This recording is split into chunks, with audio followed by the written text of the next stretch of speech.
예, 지난주 우리 주일은 우리가 부활주일로 하나님 앞에 드렸습니다.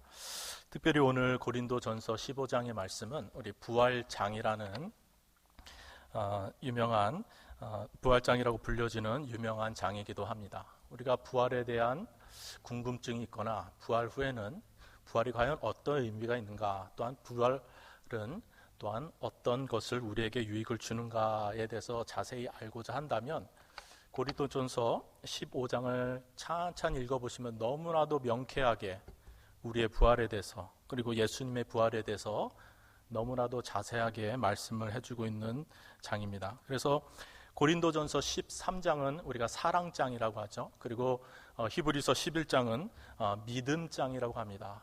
이와 같이 고린도전서 15장은 우리에게 부활에 대한 말씀을 너무나도 명쾌하게 알려주시기 때문에 우리는 부활장이다라고 별칭을 붙여놓았습니다. 말씀드린 바와 같이 지난 주일은 우리 예수님의 부활을 기념하면서 또한 예수님을 부활에 함께 참여하는 함께 예배를 드렸습니다. 오늘 본문의 15장 고린도전서 15장 1절부터 오늘 말씀을 나눈 그 앞부분까지의 내용을 잠깐 말씀을 드린다면, 사망 권세를 이기신 승리의 주로서 죽었다가 다시 살아나신 예수님의 부활은 역사적인 사실이다, 팩트를 제공해 주고 있습니다. 여러 가지 증인들에 대해서 언급을 하고 있고, 그 중에 태반이나 지금도 살아있는 것을 너희가 아는 바다 라고 해서 부활의 목격자들을 통해서 예수님은 반드시 부활하신 것에 대한 의심을 할 여지가 없는 것이다 라고 예수님의 부활에 대한 팩트를 얘기하고 있습니다. 이어서 사도 바울은 예수님의 부활은 장차 우리도 예수님을 따라서 부활할 첫 열매가 되신다라고 예수님의 부활의 의미를 부여를 하고 있습니다.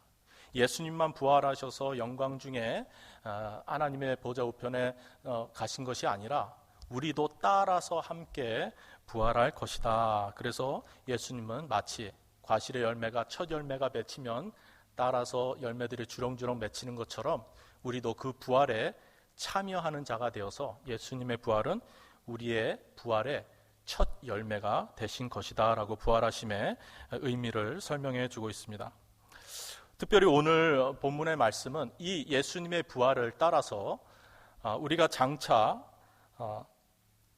죽음에서 부활할 우리 성도들의 몸의 부활에 대해서 설명을 하고 있습니다. 그래서 우리가 예수님의 부활을 함께 기념하면서 살펴보았는데, 오늘은 우리 성도들의 부활 소망에 대해서, 특별히 우리 성도들의 몸의 육신의 부활의 소망에 대해서 함께 살펴보기를 원합니다. 먼저 35절을 보겠습니다. 35절에 이렇게 말씀을 하고 있습니다. 누가 묻기를 죽은 자들이 어떻게 다시 살아나며 어떠한 몸으로 오느냐 하리니 라고 했습니다. 당시에 죽은 자들에 대한 부활에 대한 불신을 가진 사람이 있는 것 같습니다. 또한 우리가 다시 부활한다면 과연 어떤 몸으로 다시 살아날 것인가에 대한 의문을 가진 사람들에 대해서 그런 의문이 있을 텐데, 그 의문을 말하고 있습니다. 당시 고린도 지역은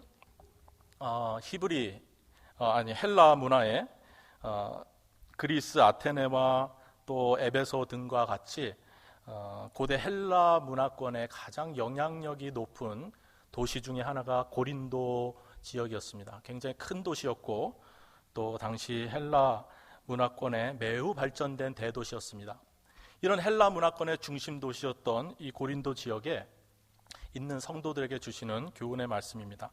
당시 헬라 문화권에 있는 사람들에게는 철학 사조가 있었는데, 어떤 철학이 있었는가 하면은 이 헬라 철학의 두 사조의 영향인데, 하나는 에피큐로스라는 쾌락주의의 사조, 철학을 신봉하는 사람들이 있었습니다. 또 한 부류의 철학의 사조는 스토익 학파라는 금욕주의적인 사람들의 그 철학 사상이 만연돼 있던 사회였습니다. 그래서 이 에피큐로스라는 매우 현실적인, 매우 쾌락주의적인 이런 사조를 쫓는 사람이 있는가 하면 그의 반대로 금욕주의적인 사고를 가진 이 스토익 학파의 사조가 그 당시의 철학, 헬라 철학에 만연된 사조였습니다. 이 헬라 철학의 문화권에 있는 이 고린도교의 성도들, 그리고 고린도에 있는 안 믿는 사람들도 당연히 그 영향을 받았겠죠. 당연히 그 당시의 문화에 영향을 받았습니다. 특별히 이 쾌락주의의 그 에피큐로스 학파의 사람들은 영적인 일에는 관심이 없는 사람이었습니다.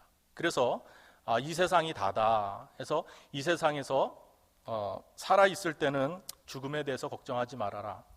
죽은 다음에는 어떻게 되느냐? 죽은 다음에는 살아있는 자에겐 이미 죽은 이후의 순간이기 때문에 이미 살아있는 자에게서 이미 떠나간 이후이기 때문에 죽음의 이후에 대해서도 걱정할 필요 없다 해서 살아생전에 쾌락을 누리는 것이 유일한 우리의 삶의 방법이다라는 것을 말하면서 궤변을 말해서 많은 사람들을 현혹시켰던 사조가 바로 이 쾌락주의를 쫓던 사람들의 사조였습니다.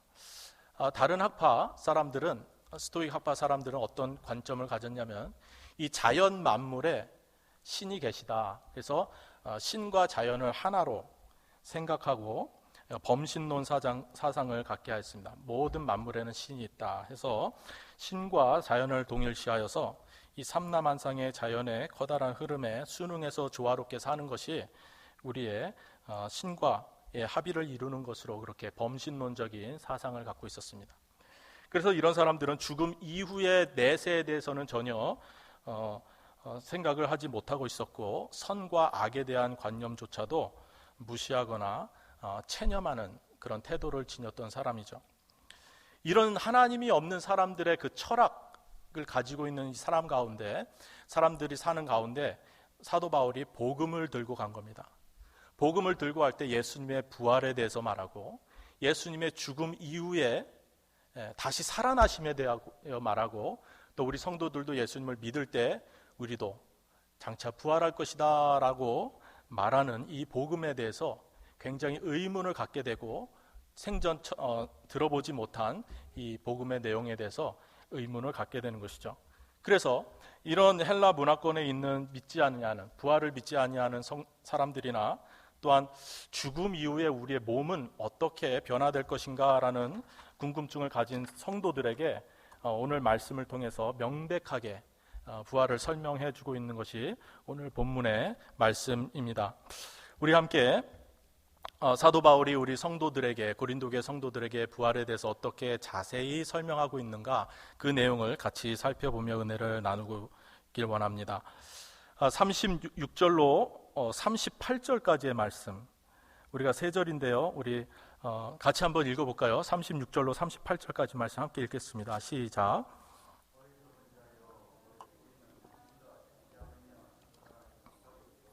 또 너의 뿌리는 것은 다만 밀이나 다른 것의 알갱이 뿐이로되 하나님이 그 뜻대로 저에게 형체를 주시되 그 종자에게 형체를 주시느니라. 아멘. 이 말씀은 성도들의 몸의 부활에 대한 비유의 말씀으로서 씨앗을 비유로 말씀하고 있습니다.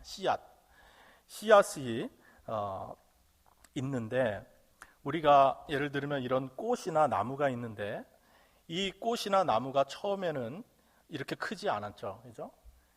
땅에 심기울 때는 무엇으로 심습니까? 작은 알갱이 씨앗으로 심는 것이죠. 그래서 이 어떤 형태가 있는 것, 작은 형태를 심어서 그게 커지는 것이 아니라 이런 형태와 전혀 다른 형태로 씨앗으로서 땅에 심겨지는 것이죠. 그래서 이런 씨앗이 뿌려지는 것을 우리의 부활의 모습 중에 우리의 현재 육체와 부활의 모습에 비유를 하고 있습니다. 마치 이 형태, 각각의 형태가 식물이 있는 것처럼 우리에게도 형태를, 육체를 주셨는데 39절에 보면 육체는 다 같은 육체가 아니니 하나는 사람의 육체요, 하나는 짐승의 육체요, 하나는 새의 육체요, 하나는 물고기의 육체라.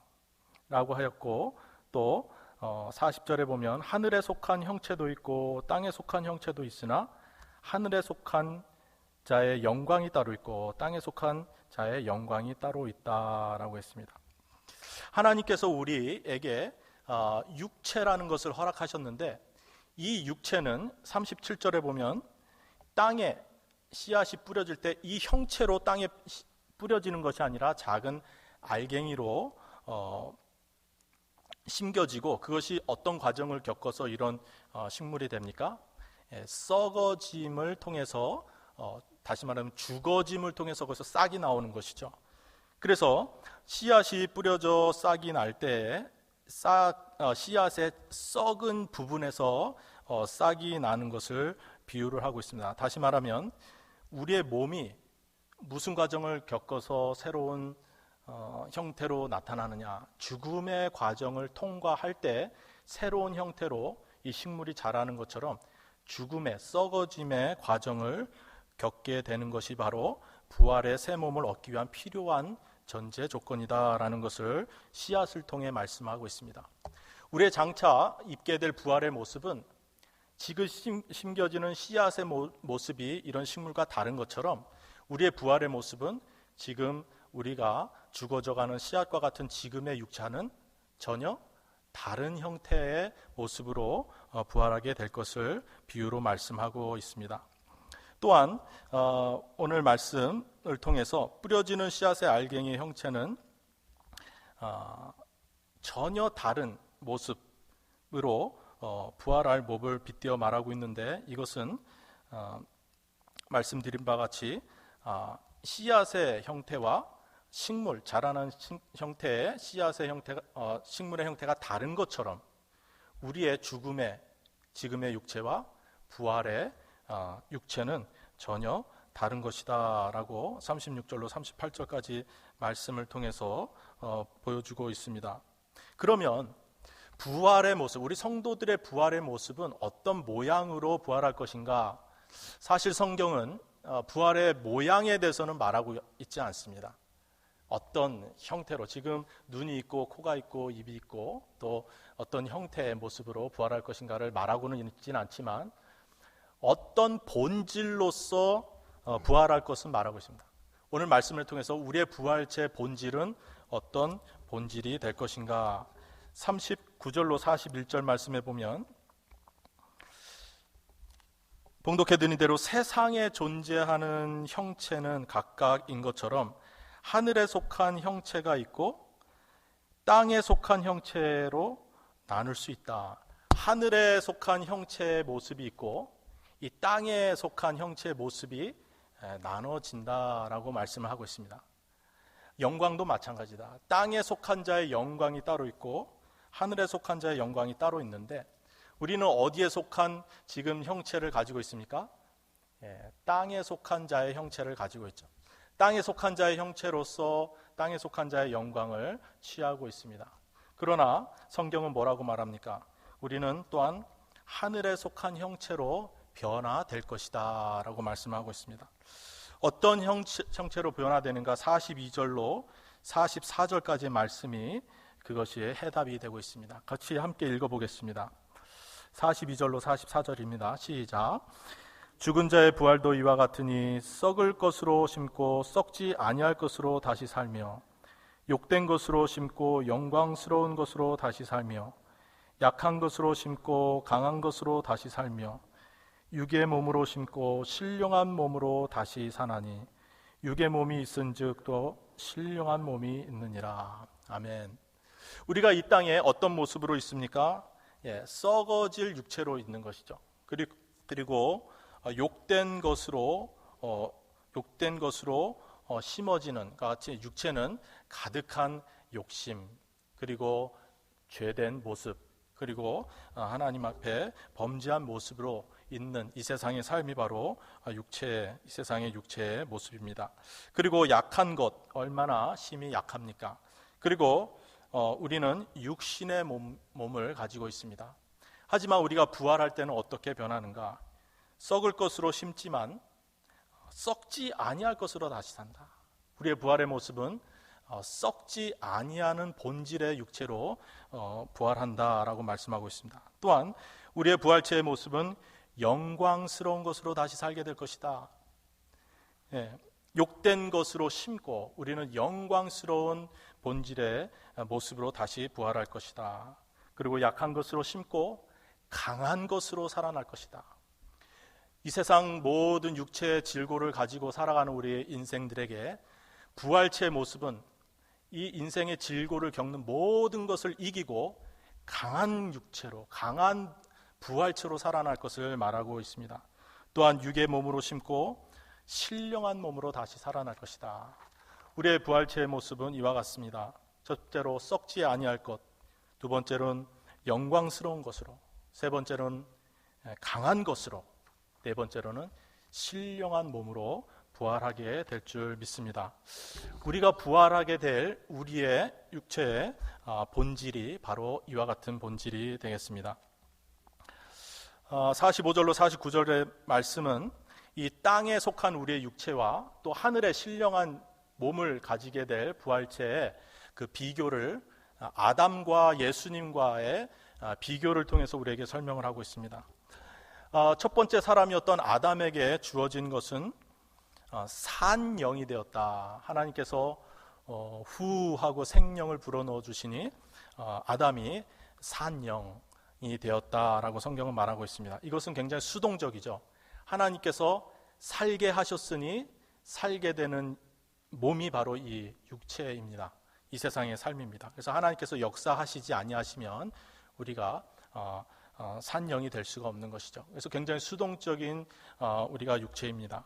두 번째, 첫째 아담은 육이 있는 자다. 세 번째로는 첫째 아담은 흙에 속한 자다. 그래서 흙으로 지음을 받은 이 아담은 흙으로 돌아가는 것이 마땅하다. 이게 바로 육에 속한 이 땅에 속한 자의 형체가 바로 아담의 형체와 같다.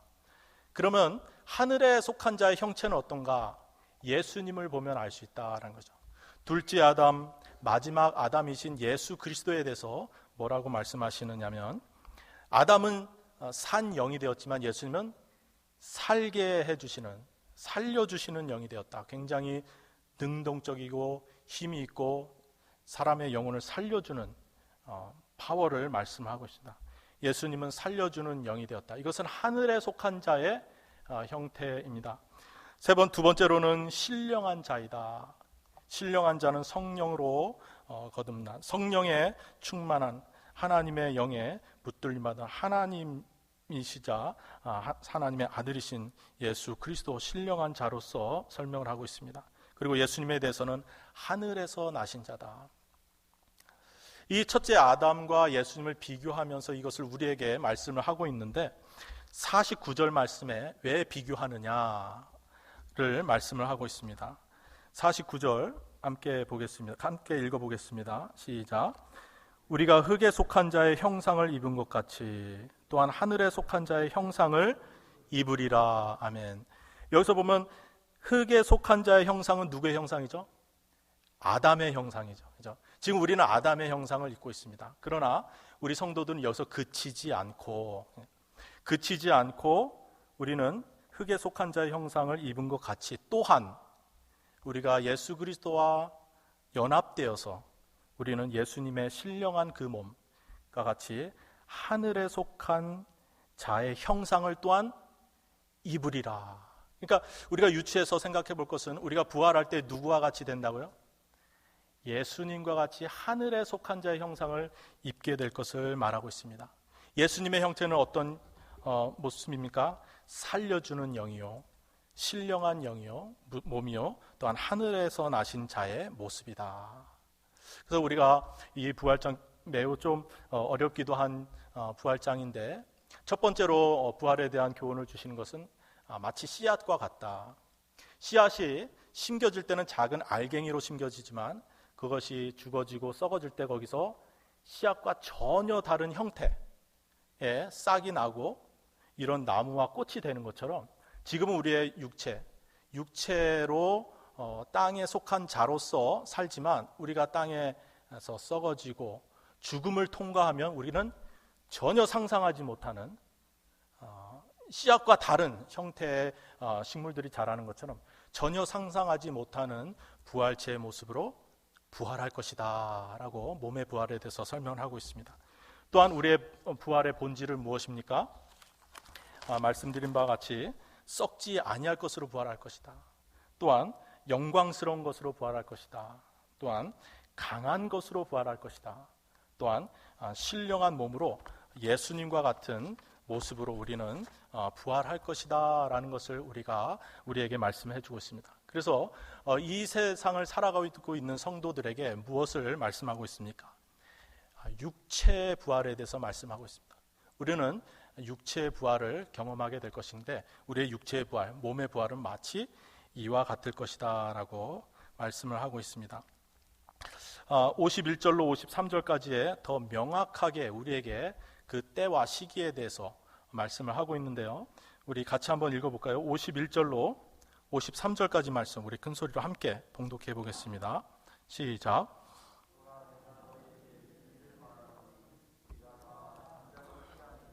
마지막 나팔에 순식간에 호련히 다 변화하리니 나팔 소리가 나매 죽은 자들이 썩지 아니할 것으로 다시 살고 우리도 변화하리라. 이 썩을 것이 불갑을 썩지 아니할 것을 입겠고 이 것이 죽지 아니함을 입으리라.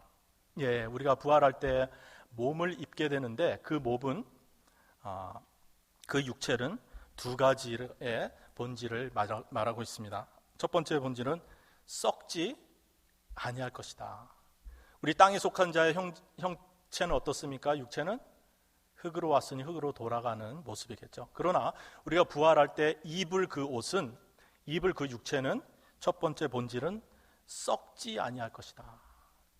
영원히 살게 되는 것이죠. 첫 번째 본질은 썩지 아니할 것이다. 그리고 두 번째 본질은 죽지 아니할 것이다. 우리는 죄로 인해서 사망을 경험하는 존재가 되었지만 우리가 부활 이후에는 죽지 아니할 육체를 입게 될 것이다 라는 것을 말하고 있습니다. 그래서 우리 성도들의 부활은 영적인 부활을 의미하지 않습니다. 우리는 육에 속한 자의 육체를 입은 것 같이 우리가 부활할 때도 어떤 형체를 입게 되는데 그것은 썩지 아니할 형체를 얻게 될 것이고 두 번째로는 죽지 아니할 형체를 입게 될 것을 말하고 있습니다. 믿으시길 축원드립니다. 그래서 우리의 부활은 영의 부활이 아니라 영과 육체의 동일된 부활을 의미합니다. 굉장히 중요한 부활의 교리입니다. 우리 성도님들이 이 믿음 가운데 사시는 성도님들 되길 바랍니다. 결론적으로 세상의 어떤 사람들은 우리가 35절에 말씀한 바와 같이 죽음 이후의 부활에 대해서 부인하는 사람이 있습니다. 또한 어떤 사람들은 부활의 모습은 어떠할 것인가 의문을 갖는 사람이 있을 수 있습니다. 그러나 오늘 본문을 말씀 통해서 우리가 부활의 모습, 특별히 육체, 몸의 모습에 대해서 명확하게 말씀을 해주고 있습니다. 결론적으로 말씀드린다면 죽음 이후에 반드시 새 생명, 새 형체의 몸의 부활이 있을 것이다 라는 것이고 그 몸의 부활은 썩지 아니할 것으로 그리고 죽지 아니할 것으로 다시 살게 될 것이다 라는 것을 명백하게 말씀을 하고 있습니다. 그렇다면 이 부활의 생명, 부활의 소망에 대한 말씀을 우리가 받았는데 이 말씀을 받은 우리 성도들에게는 어떤 유익이 있겠습니까? 우리 성도들이 부활 소망을 가졌다면 어떤 세상 사람들과 다른 유익이 있어야 될 텐데 어떤 유익이 있을까요? 그것은 우리가 죽음 이후에 하나님께서 썩지 아니할 몸으로 그리고 영원히 죽지 아니할 몸으로 다시 부활하게 하실 텐데 그렇다면 그 부활을 우리가 기대하면서 이 세상에 어떻게 살아야 될 것인가라는 우리가 해안을 갖게 되는 것이 가장 큰 유익인 줄 믿습니다. 마치 쾌락주의자들처럼 이 세상에 죽음 이후에는 아무것도 없다라고 생각한다면 이 세상에서 정말 쾌락을 생각하며 이 세상만을 위해서 살아갈 것입니다. 그러나 부활의 소망을 가진 우리 성도들은 이 세상을 어떻게 살아야 될 것인가라는 숙제를 안고 살아가게 되는 것이죠. 이것은 지혜라고 볼 수가 있습니다. 지난달 우리 개인적인 이유로 한국에 방문하게 됐는데 장모님의 소천으로 한국에 방문하게 되었습니다. 우리 감사하게도 우리 목사님과 장로님들 그리고 모든 성도님들이 기도해 주시고 위로해 주셔서 은혜 중에 장례를 잘 마치고 돌아오게 되었습니다. 장례를 잘 마치고 마지막 시신을 저희는 이제 매장을 하지 않고 이제 화장을 했습니다. 한국에도 이제 기독교적인 장례 문화도 많이 화장 문화가 보편화되어서 이제 화장을 많이 하는 기독교 장례 절차도 많이 보편화되어 있고 해서 저희 장모님도 이제 시신을 화장을 해서 이제 한 줌의 이제 유골을 분쇄를 해서 유골함에 담아서 이제 납골 땅에 안치하게 되었습니다. 이 유골을 납골 땅에 다 안치를 하고 이제 납골 땅에서 이제 내려오는 데 우리 장인어른께서 이렇게 말씀을 하시더라고요. 인생이 참 허무하다. 70평생 그렇게 아둥바둥 살면서 우리 장모님이 이제 지병이 좀 있으셔서 좀 말년에 좀 고생을 하셨는데 참 70평생 그렇게 고생을 많이 하다가 결국 이렇게 가는구나. 참 인생이 참 허무하다. 우리가 예수 믿고 천국에 갈 소망이 있지만 예수님을 안 믿는 사람들은 얼마나 인생이 허무하겠는가. 죽고 나면 그냥 한 줌의 흙으로 돌아가고 한 줌의 유골 가루로 돌아가는 것이 인생인데 참 인생이 허무하다라고 말씀하시더라고요. 그러니까 70평생 80평생 살면서 죽음 이후에는 남는 것이 없다는 것이죠. 살아있을 때는 이것저것 많이 근심도 하고 걱정도 하고 기쁨도 있고 희노애락이 다 있고 뭐가 쌓아놓은 업적도 있고 거기서 만족도 있고 의미도 있었지만 죽은 다음에는 아무도 기억해주지 않는다는 거죠. 망자, 즉 돌아가신 분에게는 남는 것이 없다는 것이죠. 왜냐하면 이 세상을 떠났기 때문에. 그래서 예수님을 믿지 않는 사람에게는 이 인생이란 것이 얼마나 허무하겠는가라고 말씀을 하시더라고요. 여러분들도 동의하십니까? 예수님을 믿지 않는 사람들에게는 이 인생이 정말 뭐 탑을 쌓듯이 막 쌓다가 그냥 하나님이 부르시면 그냥 모래성 허물듯이 그냥 허물어지는 아무것도 아닌 것으로 돌아가는 것이 바로 70년, 80년, 90년, 100년의 삶이라는 것이죠. 그러나 우리의 인생이 이렇게 희노애락에 파란만장한 인생을 사는 허무에서 그치지 않는 이유는 하나님께서 부활이라는 성도들에게 소망과 희망을 알려주셨다는 것이죠. 그래서 우리 성도들에게는 이 세상이 허무한 세상이 아니라 살아있는 동안 의미 있는 세상이라는 것이죠. 그리고 우리 인생들에게는 살아있을 때만 의미가 있다는 것을 알려주는 지혜를 얻게 해줍니다. 지난번 복음대학 우리 총장님께서 시편 90편 말씀을 통해서 우리에게 귀한 교훈을 말씀을 전해주셨습니다. 그 중에 12절 말씀에 우리에게 우리날 계수함을 가르치사 지혜의 마음을 얻게 하소서. 우리가 이 세상에 남은 날수를 계산하는 지혜를 주옵소서. 그래서 어떻게 살아야 될 것인가 지혜의 마음을 얻게 하옵소서라고 시편 기자가 말씀을 한 것을 우리가 함께 나눈 바가 있습니다. 그렇습니다. 우리 성도들에겐 이 세상에서 사는 그 삶에 중요한 것을 알게 해주신 것입니다. 이 세상엔 우리가 사는 동안, 생명 있는 동안 주님 안에서 기쁨을 누리고 행복을 누리는 것이 얼마나 의미가 있는가를 알려줍니다. 허무한 인생으로 끝나는 그 인생 가운데 즐거워하는 것이 얼마나 중요한가. 그렇죠? 어떤 사람 70평생 살고 어떤 분은 80평생 사는데 여기서 주님이 부르시면 여기서 끝나는 것이죠. 근데 그 끝나는 기간을 어떤 사람은 울면서 70년을 사는 사람이 있고 어떤 사람은 웃으면서 사는 사람이 있고 어떤 사람은 근심하면서 70년을 사는 사람이 있고 어떤 사람들은 감사하면서 70년을 사는 사람이 있다는 것이죠. 그 어떤 것이 복이 되겠는가, 유한한 삶 속에서 어떻게 사는 것이 지혜로운 삶인가를 알려주는 것이 바로 하나님의 말씀이죠. 그래서 하나님의 말씀이 우리에게, 우리 인생들에게 뭐라고 말씀하신가? 항상 기뻐해라. 유한한 인생을 살면서 무엇이 복인가? 항상 기뻐해라. 기뻐하는 것이 복이다. 쉬지 말고 기도해라. 그리고 범사에 감사하는 것이 너에게 복이다 라고 말씀을 통해서 주시지 않습니까? 우리가 똑같은 믿는 사람이나 믿지 않는 사람이나 유한한 인생을 살면서 우리에게 주는 교훈이 이와 같다는 거죠. 그래서 성경 말씀에 하나님의 말씀께서 주시는 교훈은 우리 성도들이 유한한 삶을 살면서 복되게 살아라, 기쁘게 살아라, 희망차게 살아라, 살아있는 동안만 의미가 있는 것이기 때문에 이 의미 있는 삶 속에서 의미를 찾을 수 있도록 희락하여라 라는 거죠. 그래서 성령의 열매 중에 9가지 귀한 열매 중에 첫 번째가 무엇입니까? 오래 참고, 사랑을 오래 참고, 성령의 열매는 9가지, 사랑과 두 번째가 무엇입니까? 희락과, 성령이 충만하면 희락한대요. 희락은 무엇입니까? 기쁨이라는 것이죠.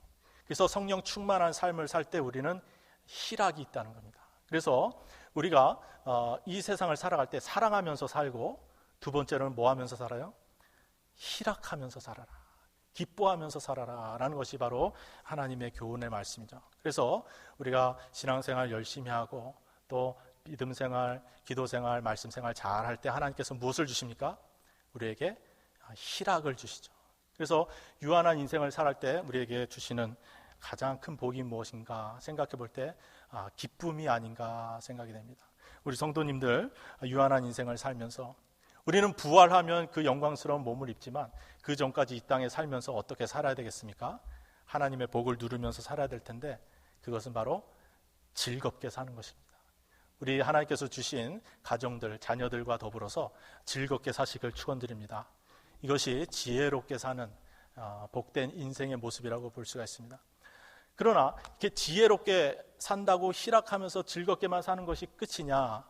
우리 믿는 자들은 거기서 인생에 끝나는 것이 아니겠죠. 우리에겐 사명이 있다는 것이죠. 우리가 생명이 있는 동안, 우리가 살고 있는 동안 우리에겐 주님께서 사명을 주셨다라는 것입니다. 그것은 하나님께서 우리에게 믿음을 주시고 또 우리에게 사명을 따라 살게 해주시는 은혜가 있는 것이죠. 그래서 이 사명에 대해서 오늘 고린도전서 15장 마지막 절에서 바울 사도의 이런 교훈이 있습니다. 이 말씀을 같이 읽고 말씀을 마치겠습니다. 같이 함께 읽겠습니다. 시작. 그러므로 내 사랑하는 형제들아, 변고하며 흔들리지 말며 항상 주의 일에 더욱 힘쓰는 자들이 되라. 이는 너희 수고가 주 안에서 헛되지 않은 줄 알미니라. 아멘. 우리의 삶이 여기서 유한하게 끝나는 것이 아니라 주님께서 면류관을 준비하고 계시고 우리의 영광스러운 부활체에 하나님께서 우리를 맞이해 주시는 그 영광스러운 자리와 시간이 있기 때문에 우리는 살아생전에 정말 의미 있는 시간들이 우리에게 주어졌을 때 의미 있는 일을 해야 되겠습니다. 그것은 바로 주의 일에 더욱 힘쓰는 모습을 주님 앞에 사는 사명이죠. 이 사명을 잘 감당할 때 우리는 영광스러운 부활로 부활할 때 기쁨으로 하나님을 맞이하고 또 하나님 우리의 부활체의 모습을 주시고 우리를 반갑게 맞이하실 줄 믿습니다.